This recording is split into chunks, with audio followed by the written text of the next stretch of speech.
And joining us now to talk about that is Dr. Sebastian Gorka. He's a former Deputy Assistant to the President of the United States. Dr. Gorka, thank you for joining us here on Breitbart News Saturday.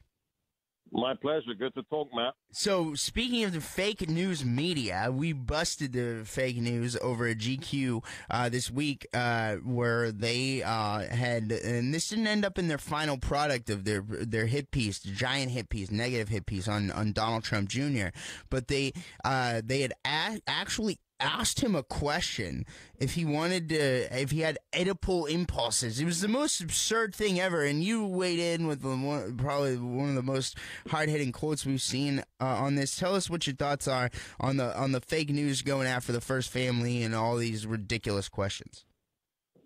Well, I mean, GQ is a real testament to what happened to the media. I think I used to read it maybe 20 years ago, and it was, the magazine where you went to check out what the latest style of sunglasses was cool or whatever.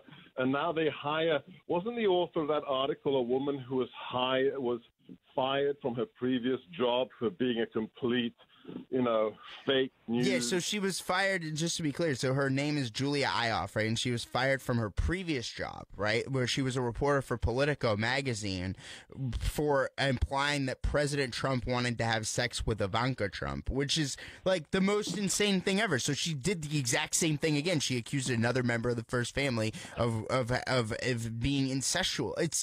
By the way, wild conspiracy theory, completely untrue, no basis in reality, but she's been fired from one job for it, and now she's being promoted in this job for doing it again. Well, it sounds like this person needs some professional medical assistance, but this is the fake news industrial complex in a nutshell. They have no moral scruples.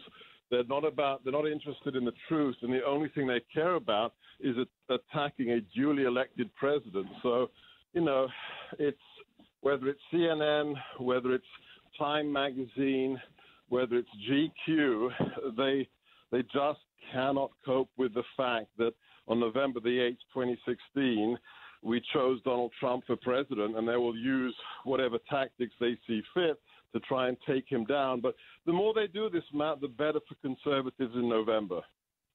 Yeah, that's where I was going with this, right? So we saw this over the course. By the way, I'm sure you've seen now the picture of the girl that was on the cover of Time magazine, right? Like where they literally put this girl on the cover of Time magazine and they made her the Time magazine, all the fake news media, the Washington Post, CNN, the New York Times, the MSNBC. They've put this picture out there hundreds and hundreds of times. It's the current cover of Time magazine, and she's the face of this migrant crisis where they say President Trump is ripping kids away from their parents at the border. She was not separated from her mother at all. The whole time she was there. They're in custody because President Trump has a zero tolerance policy and does not engage in catch and release of illegal immigration that encourages more illegal immigration like Barack Obama did, but they were not separated. So the entire face of the crisis that was created by the media is a fraud. I mean, it's unbelievable to me, Dr. Gorka. But isn't it worse than that? Wasn't this woman, hadn't this child's mother already been deported before? Yes. She was deported before several years ago, before this current daughter was born. And by the way, she apparently didn't tell her husband from Honduras that she was coming up here. And her husband has a good job down in Honduras. Like a decent job, and they have several kids, and she just up and left with the youngest daughter and just took off to the United States. But didn't tell her, and the first that he heard about it was he saw her picture on the news. Right. So all this tells you is one thing, Matt.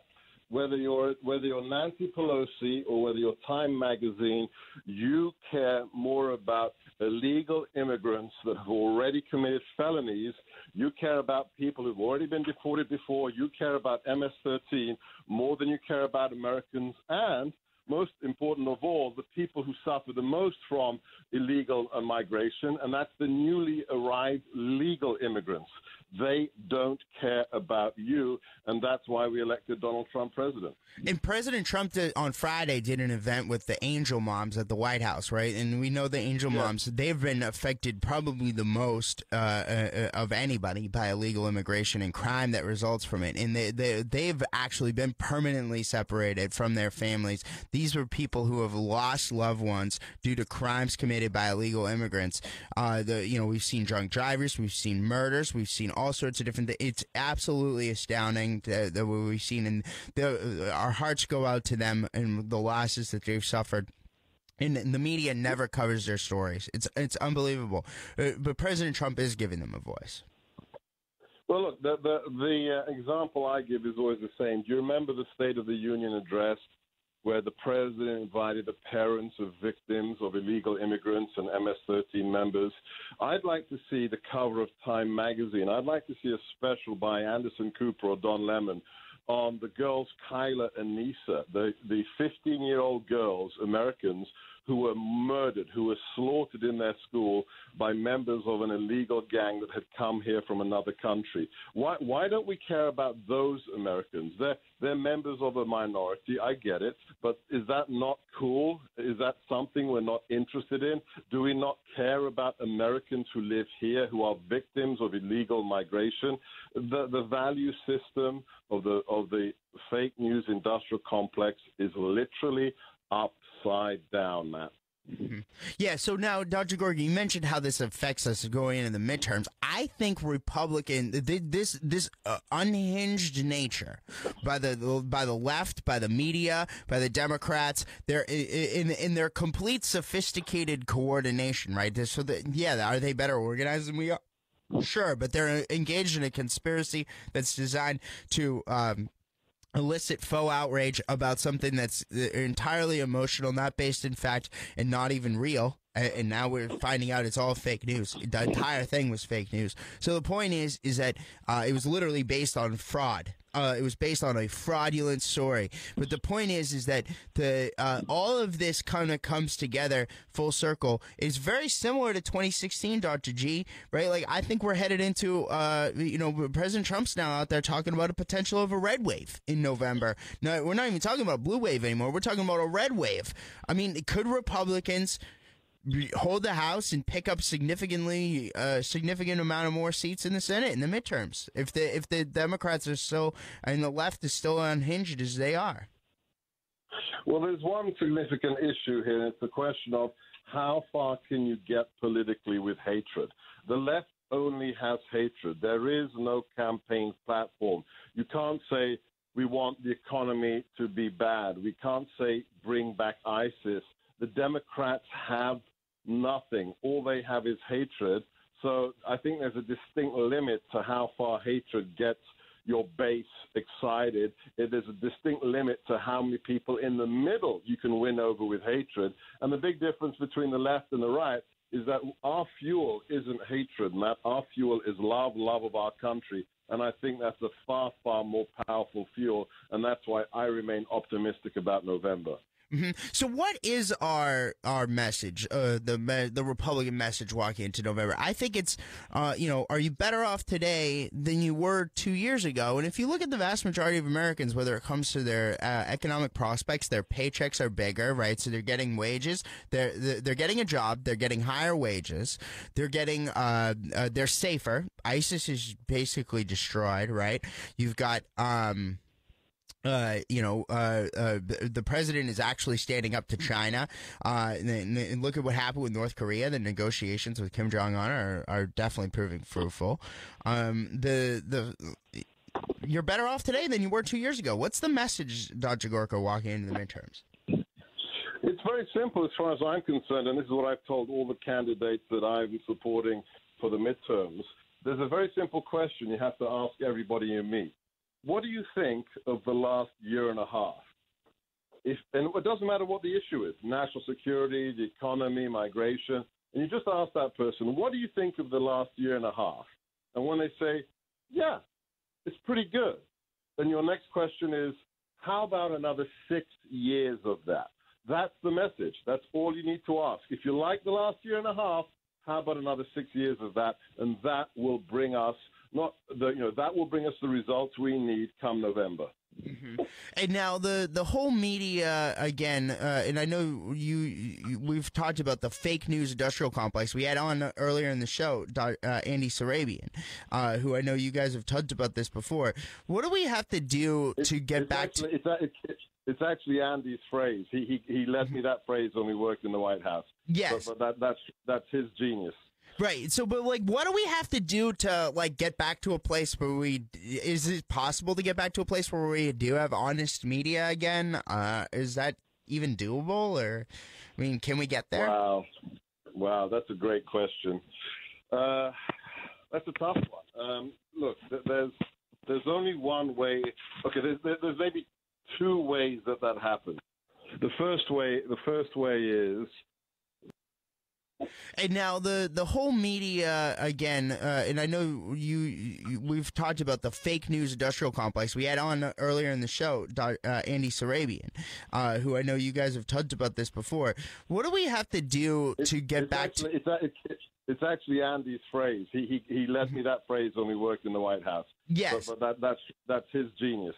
Right. So, but like, what do we have to do to like get back to a place where is it possible to get back to a place where we do have honest media again? Is that even doable, or, I mean, can we get there? Wow, that's a great question. That's a tough one. Look, there's only one way. Okay, there's maybe two ways that happens. The first way is that the market forces force them, and they realize that when Anderson Cooper can't get 0.5% of America to watch his show, literally he gets 600,000 people to watch his show every night out of 320 million. When Anderson Cooper can't get 0.5%, then market forces should dictate that they change their policies. However, there's a problem here. As long as you've got billionaires like Bezos who treat the mainstream media as their own little pet project and finance the Washington Post and other organs, then market forces don't dominate.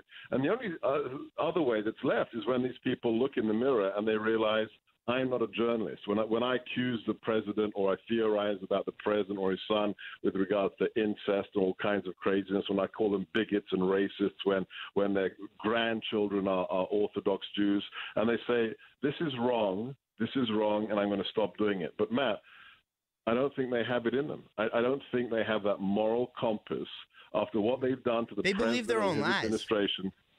Sorry? I think that they honestly believe their own lies. They really do think of themselves as crusaders. Well, this is the scariest thing. I do think. I mean, you have to respect the odd exception. I think Maddow admits, her politics. But I think the people at the New York Times, the Washington Post, and CNN, they actually, and this is a frightening thing, they actually think that they're unbiased. Yes, they do. Think that they're fair. Yep. And that's frightening. When you have these people call a president who wants to protect all Americans Hitler, and they talk about death camps when we're talking about securing our borders from groups like MS-13, then these people, they're just not journalists, Matt. Yeah, they're not. They're not. They're liars. They are liars, and their entire profession and all the institutions are built on a lie, the objectivity lie. Dr. Gorka, we're out of time, brother, so I got to leave it there. Thank you so much for joining us here on Breitbart News Saturday.